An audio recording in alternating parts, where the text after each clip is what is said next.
கர்த்தர் நல்லவர், ஆண்டவரும் இரட்சகருமாகிய கர்த்தராகிய இயேசு கிறிஸ்துவின் ஈடு இணையில்லாத விலையேற பெற்ற நல்ல நாமத்தினால் உங்களை அன்போடு ஜீவ பாதை எடுப்பதில் ஊழியத்தின் சார்பாக இந்த நல்ல ஆராதனைக்கு நான் வாழ்த்தி வரவேற்கிறேன். கர்த்தர் நல்லவராக இருக்கிறார். அல்லேலூயா.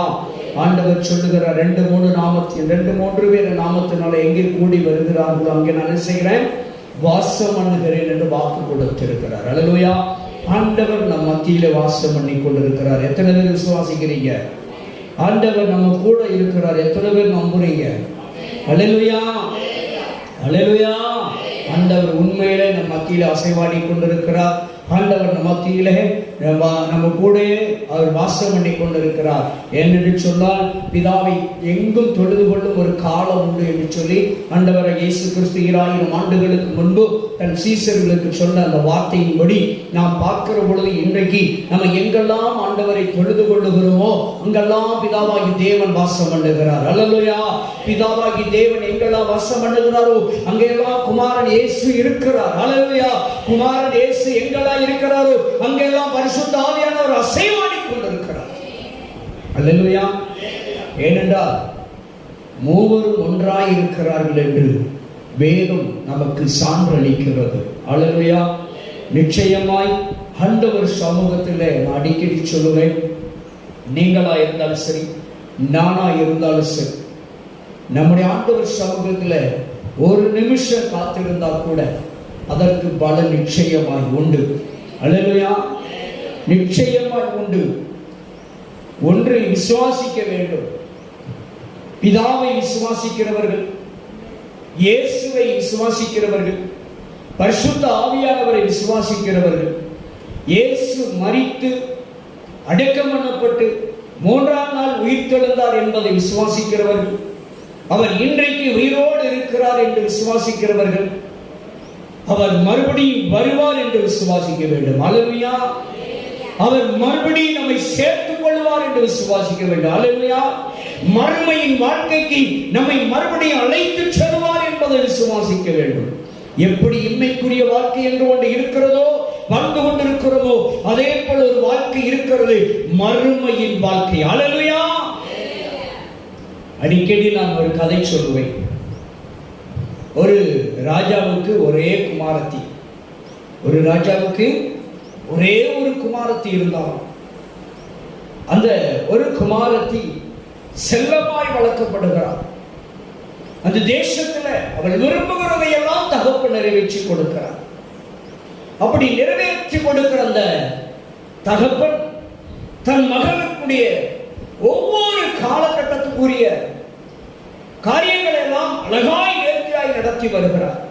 ஏனென்றால் அந்த மகள் தாயை இழந்த மகள், தாயினுடைய அரவணைப்பு இல்லாததினால், அந்த தாயினுடைய அரவணைப்பு கிடைக்கவில்லையே, தாய் பாசம் நமக்கு கிடைக்கவில்லையே என்று மகள் ஏங்கி தவித்து விடக்கூடாது, அந்த குறைபாடுகளை நினைத்து அவள் கவலைப்பட்டு விடக்கூடாது என்பதற்காக அந்த ராஜா தன் ஒரே மகளுக்கு அவள் எதை விரும்பினால் அவள் விரும்புகிற அனைத்தையும் கொடுத்து வளர்த்து வந்தார்.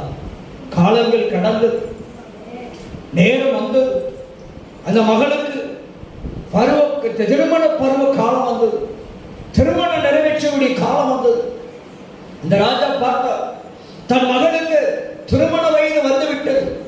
அதனால் உடைய மகளுக்கு எப்படியாவது ஒரு நல்ல ராஜகுமாரனை, ஒரு இளவரசனை பார்த்து கட்டி வைக்க வேண்டும் என்று சொல்லி அவர் தன்னுடைய மந்திரிமார்களுக்கு கட்டளையிடுகிறார். அவர்கள் எல்லா வேலையாட்களுக்கும் கட்டளையிட்டு தேசத்தை எல்லாம் சுற்றி பார்த்து விசாரித்து ஒரு நல்ல மணவாளனை கண்டுபிடிக்க வேண்டும் என்று சொல்லி அவர் விசாரிக்க விடுகிறார். தன் வேலையாட்களை அனுப்பி விடுகிறார்கள். எல்லோரும் புறப்பட்டு போகிறார்கள். எப்படியாவது தன் ராஜாவுடைய மகளுக்கு, இளவரசிக்கு ஒரு நல்ல இளவரசனை கூட்டிட்டு வரணும், திருமணம் முடித்து வைக்க வேண்டும் என்று சொல்லி நல்ல இளவரசனை தேடுகிறார்கள். இந்த செய்தி ஒரு நாள் அந்த ராஜகுமார் அந்த ராஜாவுடைய மகளுக்கு கடந்து சென்றது. அவள் கேள்விப்பட்டார், தன்னுடைய தகப்பன் தனக்கு திருமணம் முடித்து வைக்க வேண்டும் என்பதற்காக நல்ல ஒரு மணவாளனை தேசத்தில் தேடிக் கொண்டிருக்கிறார் என்று கேள்விப்பட்டவுடனே அவள் தன்னுடைய தாதிமார்களை அழைத்து, தன்னுடைய தோழிகளை அழைத்து தன் தகப்பனுக்கு ஒரு செய்தி அனுப்புகிறார். அது என்னவென்றால், அம்மா நீ போய் என் தகப்பனிடத்திலே போய் சொல்லு. என்னவென்றால், அப்பா நீங்க எல்லாம் நான் கேட்டதெல்லாம் நீங்க உங்க விருப்பப்படி நான் நடந்து கொண்டேன். என் விருப்பப்படி எல்லாவற்றையும் எனக்கு நிறைவேற்றி தந்தீங்க. இன்று வரைக்கும் செய்து கொண்டு இருக்கிறீங்க. அதே போலதான் என் திருமண காரியத்திலும் கூட எனக்கு ஒரு விருப்பம் இருக்கிறது. அதை நீங்கள் நிறைவேற்ற வேண்டும் என்று சொல்லி தன் தகப்பனிடத்திலே தூது அனுப்பினார். அந்த போனான், செய்தியை சொன்னான். அப்பொழுது தகப்பன் தன் மகளை வரவழைத்தார். வரவழைத்து, என்ன சொல் மகளே, உன்னுடைய எதிர்பார்ப்பு என்ன என்று சொல்லி கேட்ட பொழுது அவள் சொன்னார், நான் எதிர்பார்க்கிற பிரகாரம் என் விருப்பத்தின்படி நான் எந்த விதமான மணவாளனை வேண்டும் என்று, இளவரசன் வேண்டும் என்று நான் எதிர்பார்க்கிறேனோ அந்த படியான மணவாளனை தேர்வு செய்வதற்கு எனக்கு ஒரு வாய்ப்பை நீங்கள் தர வேண்டும் என்று சொல்லி தகப்பனிடத்திலே சொல்லி அனுப்பினார். சரி என்று சொல்லி, சரி நீ எந்த விதத்தில் எதிர்பார்க்கிறாய் என்று தகப்பன் கேட்டார். அப்பொழுது அந்த மகள் சொன்னார், நீங்கள் எந்த மாப்பிள்ளை வேணாலும், எந்த இளவரசனை வேணாலும், எந்த தேசத்தானை வேணாலும் கூட்டிட்டு வாருங்கள், அதை பற்றி எனக்கு கவலை இல்லை. ஆனால் நான் தேர்வு செய்கிற மணவாளனிடத்துல, நீங்கள் தேர்ந்தெடுத்து கொண்டு வந்திருக்கிற மணவாளன்களிடத்திலே நான் 3 கேள்விகள் கேட்பேன். எத்தனை கேள்வி? 3 கேள்வி கேட்பேன். அந்த 3 கேள்விக்கு யார் சரியான பதிலை கொடுக்கிறார்களோ அவர்கள்தான் எனக்கு மணவாளனாய் நிச்சயிக்கப்பட வேண்டும்.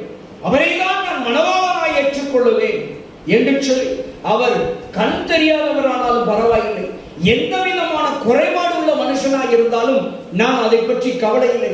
அவர் அழகாய் இருக்காரா, அழகாய் இல்லையா, கருப்பாய் இருக்காரா, சிவப்பாய் இருக்கிறாரா, வளர்த்தியாய் இருக்கிறாரா, குள்ளமாய் இருக்கிறாரா என்பதையெல்லாம் நான் ஆராய்ந்து பார்க்க விரும்பவில்லை. அதையெல்லாம் நான் பார்க்கவில்லை. என்னுடைய 3 கேள்விக்கு சரியாய் பதில் கொடுத்தால், அவர் யாராக இருந்தால், ஆண்டியானாலும் சரி, அரசனானாலும் சரி, நான் கட்டிக் கொள்ளுகிறேன் என்று சொல்லி தன் தகப்பனிடத்திலே இந்த செய்தியை சொன்னார். சரி என்று தன்னுடைய மகளுடைய வாய்ப்புக்கு அவர் மதிப்பு கொடுத்தார். சரி என்று சொல்லி உடனே தண்டோர் அழைச்சாச்சு. தேசத்தில் இருக்கிற எல்லாரும் வாருங்கள், என் மகளுக்கு என்ன செய்யணும், ஒரு மணவாளனை தேர்ந்தெடுக்க வேண்டும். மகா ஸ்தோத்திரம். இளவரசி கேட்கிற இந்த 3 கேள்விக்கு யார் பதிலளிக்கிறார்களோ அவர்கள்தான் இந்த தேசத்துடைய ஸ்தோத்திரம் மகாராணுடைய கணவராக முடிசூடப்படுவான் என்று சொல்லி அவர் அறிக்கையிடுகிறார்கள். உடனே தேசம் அங்கு பரவுகிறது. தேசத்தில் இருக்கிற எல்லா வாலிபர்களும் இப்ப எங்க வந்தாச்சு? அரண்மனைக்கு வந்தாச்சு. அரண்மனையில் வந்து குமிந்து கிடக்கிறார்கள். உடனே மகாராஜி சொன்னார், அப்பா நான் இந்த மணவாளனை எல்லாம் என் கண்ணு முன்னால கொண்டு வருகிற பொழுது என் கண்கள் கண்டபடி நான் மயங்கி விடக்கூடாது.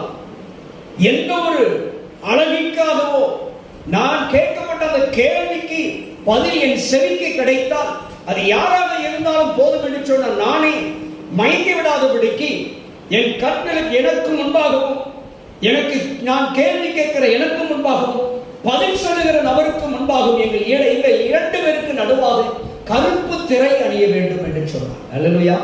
அவர் முகம் எனக்கு தெரியக்கூடாது, என் முகம் அவருக்கு தெரிந்து விடக்கூடாது. நான் கேட்கும் கேள்விக்கு அவர் பதில் சொல்ல சத்தம் மாத்திரம் கேட்டால் போதும் என்று சொன்னார். அதே போல ஏற்பாடாகிவிட்டது. கருப்பு திரை போட்டாச்சு. மகாராணி வந்து உட்கார்ந்து இருக்கிற இளவரசி. தேசத்தின் பட்டத்தில் தேசத்தில் இருக்கிற எல்லா வாலிபர்களும் வரிசையாக நின்றார்கள். அவள் கேட்டாள். முதலில் ஒருவன் வந்தான். வந்த உடனே முதல் கேள்வி கேட்டார், எங்கிருந்து வருகிறாய் என்று ஒரு கேள்வி கேட்டார். என்ன கேள்வி கேட்கிறா? எப்பா நீ எந்த ஊர்ல எங்கிருந்து வர, நீ எங்கிருந்து வரப்பா அப்படின்னா கேட்ட அந்த அம்மா கேட்குது. கேட்ட உடனே இவன் என்ன சொல்லியிருப்பான் சொல்லுங்க? எங்கிருந்து வரன்னு கேட்டான். காமராஜர் நகர்ல இருந்து வரேன், மானூர் தாலுகாவில் தென்குளம் பஞ்சாயத்திலிருந்து வரேன் அப்படித்தானே சொல்லியிருப்பான். அப்படியா? திருநெல்வேலி மாவட்டத்திலிருந்து வரேன், இல்லைன்னா தூத்துக்குடி மாவட்டத்திலிருந்து வரேன், ஏதோ ஒரு ஊரை சொல்லியிருப்பான். அப்படிதானே? அவன் சொன்னான், நான் இந்த ஊர்ல இருந்து இந்த இடத்துல இருந்து வரேன். அந்த அம்மா பார்த்துச்சு, முதல் கேள்வியிலே ரிஜெக்ட். சரியில்லை, போயிடுறாச போ அப்படின்ட்டாரு. இது தப்பு, போயிடு அப்படின்ட்டார். அடுத்தால இரண்டாவது ஒருவன் தான், அவன்கிட்ட அதே கேள்வி கேட்டுச்சு. அவனும் சொன்னான், அவன் பக்கத்து ஊர் டிஸ்ட்ரிக்ட்ல இருந்து வரான். நீ போ, நீ சரியில்லை, தப்பு. எப்படி கழிந்தது. அப்புறம் ரெண்டாவது சரி பார்த்தா முதல் கேள்விக்கு தான் பதில் வரல, இரண்டாவது கேள்வியாவது கேட்போம் என்று சொல்லி அடுத்து வருகிற இந்த இரண்டாவது கேள்விக்காவது பதில் வருகிறதா என்று சொல்லி கேட்போம் என்று சொல்லி கேட்ட உடனே கேட்கிறான். இங்க இரண்டாவது ஒரு கேள்வி கேட்டார். என்ன கேள்வி கேட்டிருப்பான்? முதல் கேள்வி கேட்டார், எங்கிருந்து வருகிறார் என்று கேட்டார். பதில் இல்லை. எல்லாம் இந்த ஊர் அந்த ஊர், அங்கிருந்து வர இங்கிருந்து வர, கிழக்கு மேல தெரு வடக்கு தெரு, பக்கத்து மாவட்டம், பக்கத்து ஸ்டேட்ல இருந்துலாம் வரேன்னு சொல்லிட்டான். அதெல்லாம் தப்பா போச்சு. இரண்டாவது கேள்வியாவது கேட்போமே என்று கேட்டால் என்ன கேள்வி கேட்டால், இப்பொழுது நீ எங்கே இருக்கிறாய் என்று கேட்டார். முதல் கேள்விக்கே பதில் வரல. இப்ப இரண்டாவது கேள்வியாவது கேட்டு பார்ப்போம்னு கேட்டான். இரண்டாவது கேள்வி கேட்கிற பொழுது அவன் என்ன பதில் சொல்லி இருப்பான்? எங்கே இருக்கிறாய் கேட்டான். அவன் சொன்னான், நான் இப்போ ராஜ அரண்மனையில் இருக்கிறேன். எங்க இருக்கிறேன்? ராஜ அரண்மனையில் இருக்கிறேன் அப்படின்னு சொல்லி இருக்கிறான்.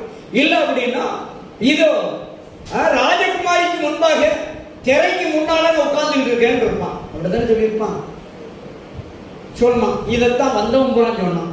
நீங்களும் போ, இது தப்புன்னுட்டான். சரி, ரெண்டு கேள்விக்கு ஒருத்தனும் பதில் சொல்லல. சரி, மூணாவது ஒரு கேள்வி கேட்பு சொல்லி அடுத்த கூட்டத்தை வர சொல்லி கேட்டா. மூணாவது என்ன கேள்வி கேட்டிருப்பா சொல்லுங்க? எங்கிருந்து வருகிறாய்? பதில் தெரியல, ஒருத்தனும் சொல்லல. இரண்டாவது கேள்வி எங்க இருக்கிறாய் என்று கேட்டான். அதுக்கும் பதில் இல்லை. சரி, மூன்றாவது கேள்வியாவது கேட்போமே என்று சொல்லி கேட்ட பொழுது கேட்கிறாய். என்ன கேள்வி கேட்டால் என்று சொன்னால், எப்ப எங்கே போகிறாய்? எங்கிருந்து வந்தாய்? எங்கே இருக்கிறாய்? எங்கே போகிறாய்? இந்த மூன்றாவது கேள்வி கேட்டான். அவன் சொன்னான், என்ன சொன்னான்? எம்மா, நான் உங்களை திரும்ப உங்களுக்கு பதில் சொல்லிட்டு உங்களை கல்யாணம் முடிச்சு எங்க ஊருக்கு கூட்டு போறேன். எங்க போறேன்? உங்களை தாலியை கட்டி எங்க ஊருக்கு கூட்டிட்டு போறேன்னா. தப்பு, போ. அடுத்தவனும் வந்தான், அவனு இதைத்தான் சொன்னான். இன்னொருத்த வந்தான், கொஞ்ச நாள் உங்க ஊர்ல இருந்துட்டு எங்க ஊருக்கு மறுபடியும் போவேன்னா. அதுவும் தப்புன்னா. ஒருத்தருக்கிட்டையும் பதில் இல்லை. அவ்வளவு பேரும் மூணு கேள்விக்கு பதிலே சொல்லல. எல்லாரும் கழிந்து விட்டார்கள். அவ்வளவு பேரும் தப்பான பதில் கொடுத்தார்கள் என்று இந்த அம்மா ரொம்ப வேதனைப்பட்ட. ஒரு அறிவாளி நம்ம தேசத்தில் இல்லையே. யார் இல்லை?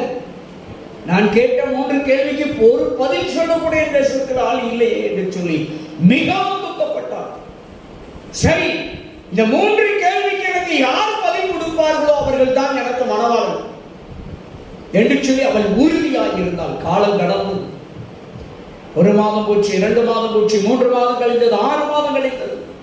7வது மாதத்தில் தேசத்தின் கடைசியில மலையடி வாரத்தில் ஒரு குடிசையில ஒரு தாயார் பிறவியிலே ஊனமாய் பிறந்து சப்பானியாய் பிறந்த ஒரு மகனை வளர்த்து வருகிற அந்த தாயார் தன் மகனை வீட்டிலே விட்டுவிட்டு அந்த மகன் தனக்கு ஆகாரம் சமைப்பதற்கு விறகு பிறக்கும்படியாய் காட்டிற்கு கடந்து சென்றார். கடந்து சென்றிருக்கிறார், விறகு பிறக்க போயிருக்கிறார். அப்பொழுது அந்த வழியாய் புறப்பட்டு போன ஒரு மனுஷன் இந்த ஊனமுற்று பிறவியே ஊனமாய் பிறந்த அந்த மகன் வாசலிலே உட்கார்ந்து இருக்கிறான். அந்த குடிசையில அவன் இந்த மனிதன் துக்கத்தோடு போவதை பார்த்து கூப்பிட்டு கேட்டான், ஐயா, ஏன் துக்கத்தோடு போகிறாய் என்று கேட்டான். அப்ப அவன் சொன்னான், ஐயா, இப்படி நம்ம நாட்டில் உள்ள மகாராணி கேட்டாங்க. நம்ம தேசத்தில் ஒருத்தம் கூட பதில் சொல்லல. ஒரு அறிவாளியின் தேசத்தில் இல்லையே என்று ரொம்ப வேதனைப்பட்டார்கள். அதை நினைத்து நான் துக்கத்தோடு போகிறேன் என்று சொன்ன உடனே அவனை கூப்பிட்டாங்க. வா, ராஜகுமாரி கேட்ட கேள்விக்கு நான் பதில் கொடுக்கிறேன், என்னை கூட்டிட்டு போ. நான் ராஜகுமாரியை கட்டணுங்கிற ஆசையில் இல்ல, இந்த தேசத்தில் ஒரு அறிவாளி இருக்கிறான் என்பதை காண்பிப்பதற்கு நீ என்னை கொண்டு போ, என்னை அழைத்து சொல் என்று சொன்ன உடனே இந்த செய்தி ராஜகுமாரிக்கு அறிவிக்கப்பட்டது. அது ராஜாவுக்கு போனது. மறுபடியும் ஆயத்தமானார்கள். திரை போட்டாச்சு. இவன் யாரு? சப்பானி. பிறவியிலே சப்பானியா இருக்கிறான். அவங்க அம்மா தடுத்து பார்த்தாங்க.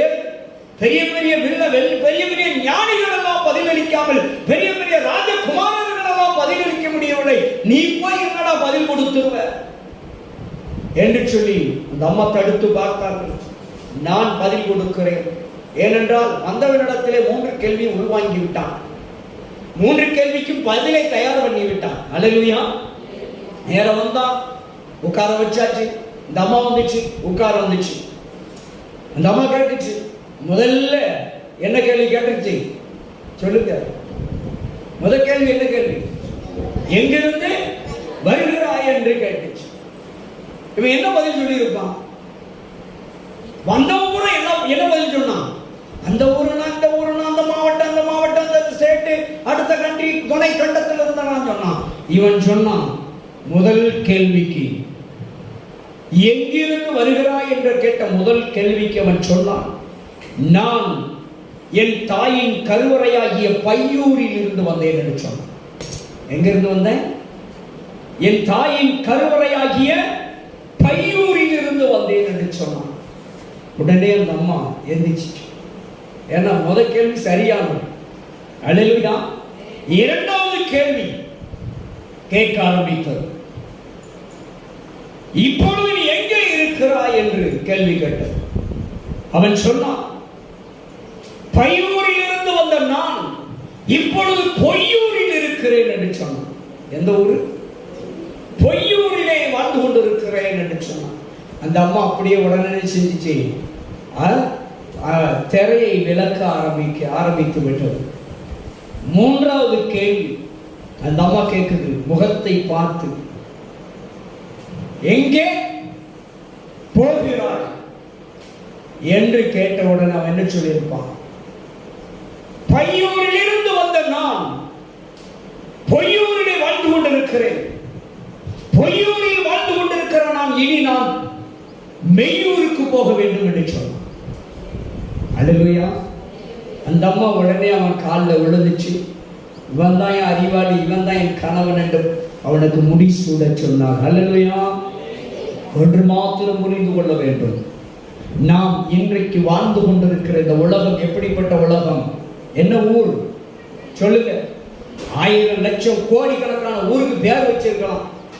ஆனால் உலகத்துக்கே மொத்த ஒரு பேர் உண்டு. என்ன பேர்? பொய்யூர். அல்லேலூயா. இது மாயையான உலகம். இந்த உலகத்தில் எத்தனை காலம் வாழ்வோம் சொல்லுங்க? பையூரிலே 10 மாதம் வாழ்ந்தோம். பொய்யூரில் எத்தனை மாதம், எத்தனை வருஷம் வாழ முடியும்? அதிகபட்சம் 100, 120, அவ்வளவுதான். இப்போ 80 தாண்டுறது ரொம்ப கஷ்டமா இருக்கு. 50லே கம்பூனியாச்சு. அல்லேலூயா. அப்ப பாருங்க, பையூரிலே 10 மாதம், பொய்யூரிலே 80 வருடம், 100 வருடம் வைத்துக் கொள்ளும். மெய்யூரிலே தான் நித்திய வாழ்வு. அல்லேலூயா. அப்ப இந்த ரெண்டும் நிரந்தரம் இல்ல, நிரந்தரமானது மெய்யூர் என்பதை நீங்களும் நான் விசுவாசிக்க வேண்டும். அதனாலதான் ஆண்டவர் சொன்னார், மறுமைக்காக இந்த இம்மைக்குரிய வாழ்க்கையில உங்களை நீங்கள் ஆயத்தப்படுத்திக் கொள்ளுங்கள். அல்லேலூயா. நாம வாழுகிற வாழ்க்கை இந்த இம்மைக்குரிய வாழ்க்கையில மறுமைக்குரிய வாழ்க்கைக்கு என்ன செய்ய முடியும்? மறுமைக்குரிய வாழ்க்கைக்கு என்னை நான் ஆதாயப்படுத்த வேண்டும், என்னை நான் தயார்படுத்த வேண்டும். அல்லேலூயா. நீங்களும் நான் பையூரில் இருந்து வந்தோம், இப்பொழுது பொய்யூரிலே வாழ்ந்து கொண்டிருக்கிறோம். இனி போக வேண்டிய ஊர் மெய்யூர் ஒன்று இருக்கிறது. அல்லேலூயா. பரலோகம் ஒன்று இருக்கிறது, சொர்க்கம் என்று ஒன்று இருக்கிறது. அவர்களுடைய பாசையிலே சொல்ல போனால் ஒருவர் கைலாசம் என்று சொல்லுகிறார்கள், ஒருவர் சொர்க்கம் என்று சொல்லுகிறார்கள். நாம் பரலோகம் என்று சொல்லுகிறோம். அந்த கைலாசத்துக்கு, அந்த சொர்க்கத்துக்கு, அந்த பரலோகத்துக்கு, அந்த மெய்யூருக்கு நீங்களும் நானும் போக ஆயத்தமாக வேண்டும். அல்லேலூயா. அதனாலதான் ஆண்டவர் சொல்றார், வாசிங்கம்மா, 126 சங்கீதம் 5வது வசனத்தை வாசிங்க. கண்ணீரோடு விதைக்கிறவன் கெம்பீரத்தோடு அறுப்பான். கண்ணீரோடு எதையெல்லாம் தேவ சமூகத்திலே நீங்கள் விதைக்கிறீர்களோ, கண்ணீரோடு இந்த உலகத்தில் எதையெல்லாம் விதைக்கிறீர்களோ, அவைகளெல்லாம் என்ன செய்யப்படுமா? கம்பீரத்தோடு அறுப்பீர்களாம். அல்லேலூயா. கம்பீரம் என்ன? கம்பீரம்னா சொல்லுங்க. சந்தோஷம், கம்பீர சத்தம். அல்லேலூயா. சந்தோஷமாய் அறுவடை செய்வீர்களாம். ஒரு பயம் இல்லாத ஒரு அறுவடை. அல்லேலூயா. அதுக்கு ஆண்டவர் சொல்றார், கண்ணீரோடு விதைக்கிறோம். தேவ சமூகத்திலே ஒவ்வொரு நாளும் உங்க பிள்ளைகளுக்காக, உங்க மனைவிக்காக, உங்க கணவருக்காக, உங்களுக்காக, உங்க பெற்றோருக்காக, உங்க உடன் பிறந்தவர்களுக்காக, உன்னுடைய எதிர்காலத்துக்காக, உன்னுடைய தேவைகளுக்காக, உன்னுடைய ஆவிக்குரிய ஜீவியத்திற்காக, உன்னுடைய வேதவாசிகளுடைய காரியங்களுக்காக, ஜெப வாழ்க்கைக்காக, உன் குடும்ப ரட்சிப்புக்காக, உன் சகோதரனுடைய ரட்சிப்புக்காக, சகோதரியுடைய ரட்சிப்புக்காக, உன் ஊர் மக்களுடைய ரட்சிப்புக்காக, என்றைக்கெல்லாம் தேவ சமூகத்தில் கண்ணீரோடு நீ விதைக்கிறாயோ, விண்ணப்பங்களையும் வேண்டுதல்களையும் ஜெபத்தையும் எவ்வளவு கண்ணீரோடு விதைக்கிறையோ அவ்வளவு கம்பீரமாய் அறுக்கப்படும். அல்லேலூயா. கண்ணீரோடு விதைக்க தெரிந்திருக்க வேண்டும். அல்லேலூயா. பிள்ளை திருமணமாகி தாய் வீட்டை விட்டு போகிற, மணவாளன் வீட்டுக்கு போகிற பொழுது மாக்குன்னு அழுவாங்க. பார்த்துருக்கீங்களா? யாரும் அழுவா? தாவப்பாளம்மன் அவன் கல்மனசு. யார் அழுவா? ஆமா, மவளும் அழுவா, தாய் அழுவா. காலையில வந்து நிற்பா, அது ஒரு பக்கம். ஏன்னா 25 ஆண்டுகள் தன் கைகளுக்குள் வளர்த்த மகள். அல்லேலூயா. இன்றைக்கு 25 ஆண்டுகள் உங்களுக்கு பிள்ளையாய் இருந்தவள், 20 ஆண்டுகள் 23 ஆண்டுகள் உங்களுக்கு பிள்ளையாய் இருந்தவள், இன்று முதல் அவள் இன்னொரு மறுவீட்டு மகளாய் போகிறாள். அல்லேலூயா. அவள் இன்னொருத்தருக்கு மகளாய் போகிறாளே என்று சொல்லி அந்த தாய் பிள்ளையுடைய பாசத்தின் கண்ணீர் தாங்காது. அல்லேலூயா. அந்த கண்ணீருக்கு அர்த்தம் நிறைய இருக்கு. தாயையும் பிள்ளையும் அந்த பிரிவை கண்டு வேதனைப்படுகிற, ஐயோ தாய்க்கும் பிள்ளைக்கும் கொஞ்சம் தூரம் இப்ப இடைவெளி உண்டாகிறது. இரண்டாவது, அந்த தாய் என் கடமையை நான் சரியாக நிறைவேற்றி விட்டேன் என்று சந்தோஷத்தோடு கண்ணீர் வடிக்கிறார். என் பிள்ளைக்கு ஒரு நல்ல வழியை காட்டிவிட்டேன் என்று சொல்லி, என் பிள்ளைக்கு ஒரு நல்ல வாழ்க்கையை அமைத்து கொடுத்து விட்டேன் என்று அவள் கண்ணீர் வடிக்கிறார். என் பிள்ளை நல்ல வாழ்க்கை வாழ வேண்டும் என்று சொல்லி அவள் ஆனந்த கண்ணீர் வடிக்கிறார். அல்லேலூயா. கண்ணீரோடு விதைக்கிறவர்கள் எப்படி அறுப்பார்களா? கம்பீரத்தோடு அறுப்பார்கள். தேவ சமூகத்துல நீங்க உங்க பிள்ளைகளுக்காக ஜெபம் பண்ணணும். அல்லேலூயா. கண்ணீர் சிந்தனுங்க, கண்ணீர் வடியணும். ஆண்டவரை இயேசு கிறிஸ்து கெத்செமனே பூங்காவில் அடிச்சார. அவர் சொன்னார், சிலுவையை சுமந்துட்டு போவேல எல்லாரும் அழுதாங்க. தாய்மார்கள் எல்லாம் அழுதார்கள் அல்ல, அழுதார்கள். அப்போ அவர்கள் அழுத பொழுது இயேசு அவர்களை பார்த்து என்ன சொன்னார்கள்?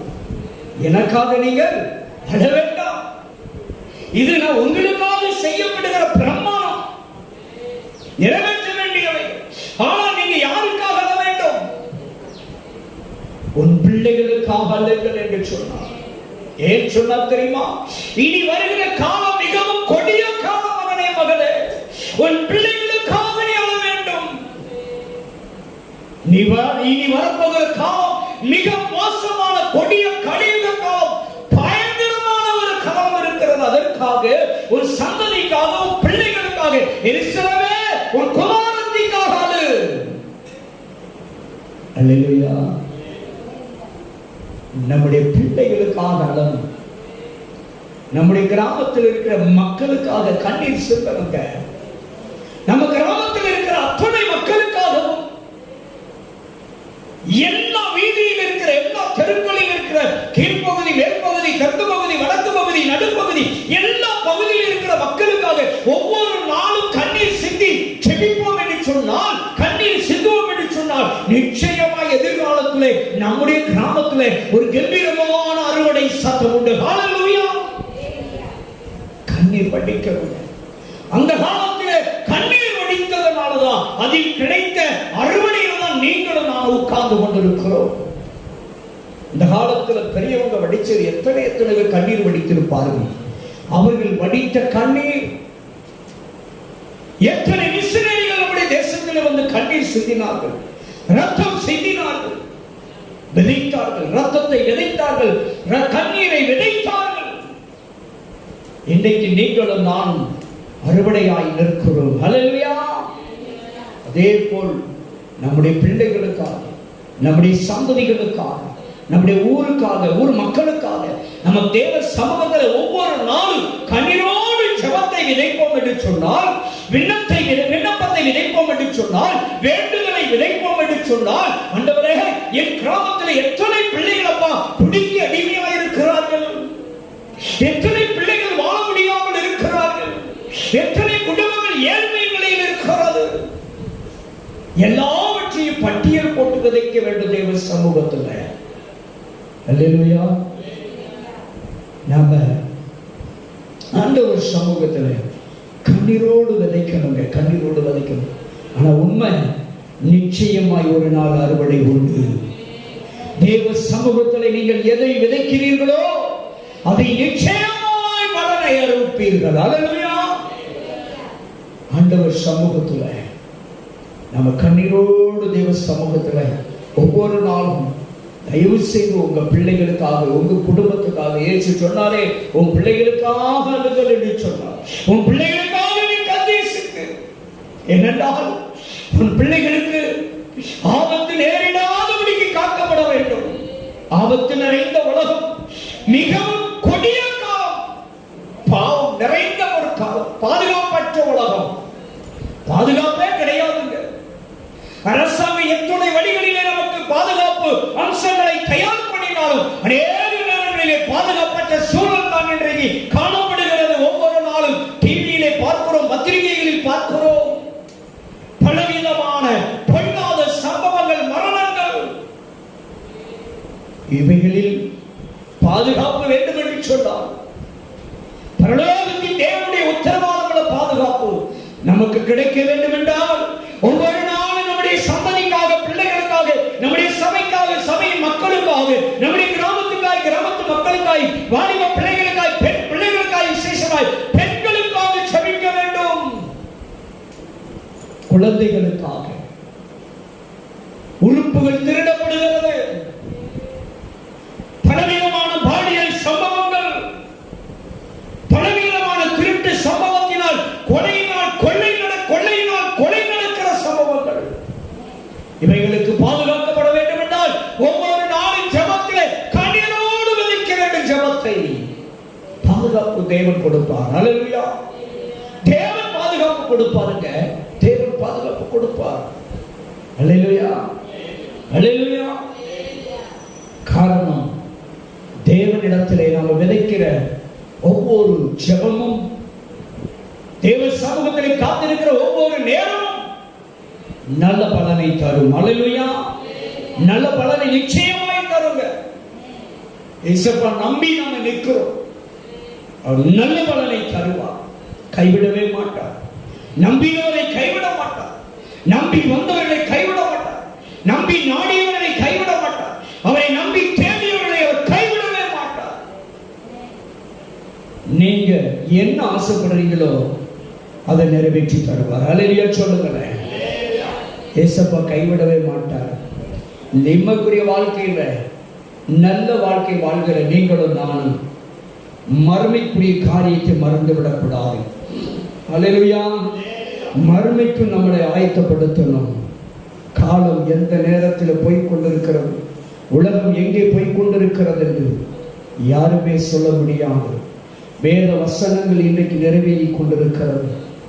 வேத வசனங்கள் எல்லாம் இன்றைக்கு நிறைவேறி கொண்டிருக்கிறது. தேவ பிள்ளைகளே, வேத வாக்குகள் எல்லாம் இன்றைக்கு நிறைவேறிக் கொண்டிருக்கிறது. வேதத்திலே சொல்லப்பட்ட எல்லா தீர்க்க தரிசனங்களும் கடைசி நாட்கள் எப்படியெல்லாம் இருக்கும் என்று வேதம் சொன்னதோ அதையெல்லாம் இன்றைக்கு நிறைவேறிக் கொண்டிருக்கிறது. மறுப்பாளர்கள், வெறுப்பாளர்கள் யாருமானால் இருந்துட்டு போட்டோம், ஆனால் மறுக்க முடியாத உண்மை சத்தியம் வேதம் சொல்லுகிறது இன்னைக்கு நடந்து கொண்டிருக்கிறது. வேதத்தில் சொல்லப்பட்ட அத்தனை தீர்க்க தரிசனங்களை நிறைவேறிக் கொண்டிருக்கிறது. அதனால் ஜெபத்திலே நிலைத்துருங்கள், ஜெபத்திலே உறுதியாயிருங்கள், கண்ணீரோடு ஜெபத்தை விதையுங்கள். உங்க பிள்ளைகள் அறுப்பார்கள், உங்க சந்ததி நன்மைகளை அறுப்பார்கள், உங்க சந்ததிகள் பாதுகாப்பை அறுவடை செய்வார்கள், உங்க சந்ததிகள் ஆசீர்வாதத்தை அறுவடை செய்வார்கள். நீங்கள் சமாதானத்தை, சந்தோஷத்தை, மகிழ்ச்சியை, நிம்மதியை, பாதுகாப்பை நீங்கள் அறுவடை செய்ய முடியும். கம்பீரமாய் ஆண்டவர் கைவிட மாட்டார். அல்லேலூயா. அதனால் கண்ணீரோடு விதைக்கிறவர்கள் எப்படி அறுப்பார்களா?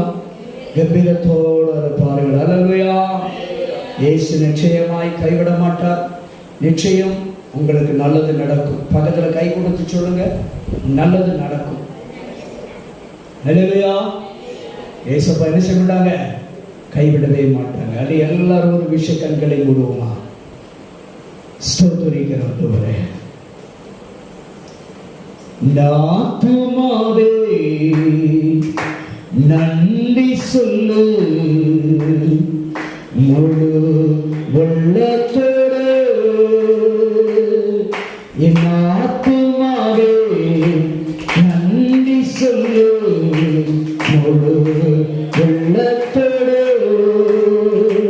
கர்த்தர் செய்த நன்மைகளை ஒரு நாளும் மறவாதே.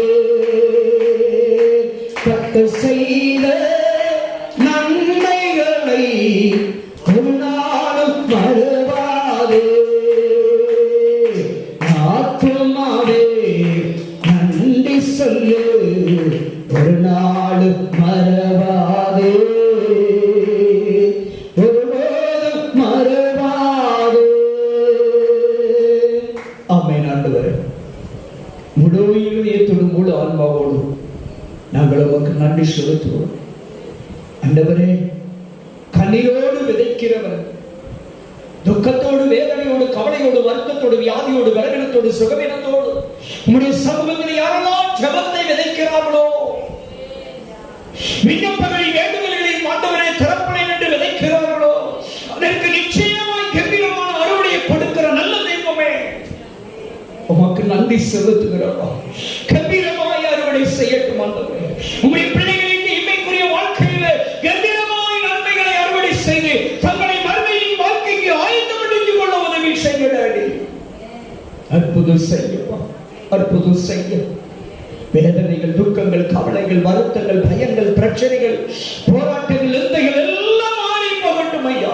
சமாதானத்தை, சந்தோஷத்தை, மகிழ்ச்சியை, விடுதலையும், ஆசீர்வாதத்தையும் உம்முடைய பிள்ளைகள் கம்பீரமாய் அறுவடை செய்யட்டும் ஐயா. கம்பீரமாய் அறுவடை ஒவ்வொரு நாளும் உடைய சமூகத்தில் வந்து கனிவோடு விதைக்கிறார்களே ஆண்டவரே, தேவ சமூகத்தில் தங்கள் விண்ணப்பங்களை நல்ல பலனை அறுவடை செய்யட்டும், நன்மைகளை அறுவடை செய்யட்டும், அறுவடை செய்யட்டும், அற்புத அடையாளங்களை அறுவடை செய்யட்டும். கிருபை செய்யப்பா, நீர் அப்படியே செய், அப்படியே நீர் செய். கனிவோடு விதைக்கிற உடைய பிள்ளைகள் கம்பீரமாய் அறுக்க உதவி செய்கிறாடி. அப்படியே நீ செய்து ஆசீர்வதி. வந்திருக்கிற, கேட்கிற, பார்க்கிற ஒவ்வொரு பிள்ளைகளை ஆசீர்வதி. நல்ல அறுவடையின் பலன் உண்டாகட்டும், நல்ல நன்மைகளின் அறுவடையும் உண்டாகட்டும். பாதுகாப்பு, நல்ல நீதி, நல்ல விசேஷ காரியங்கள், அற்புத அடையாளங்கள் ஆண்டவரே நல்ல பலன் எல்லாம் பெற்றுக்கொள்ள நம்முடைய பிள்ளைகளை அறுவடை செய்யப்பா. ஆயத்தப்படுத்தும், தகுதிப்படுத்த ஆசீர்வதி. சுகமும், சௌக்கியம், ஆரோக்கியம், பாதுகாப்பு ஆண்டவரே சகல ஆசீர்வாதங்களும் நன்மைகளும் நம்முடைய பிள்ளைகளுடைய வாழ்க்கையில வந்து பழிக்க முடியாது, அறுவடை செய்யப்பட முடியாது. இயேசு கிறிஸ்துவின் நாமத்தில் ஜெபிக்கிறோம் நல்ல பிதாவே. ஆமென்.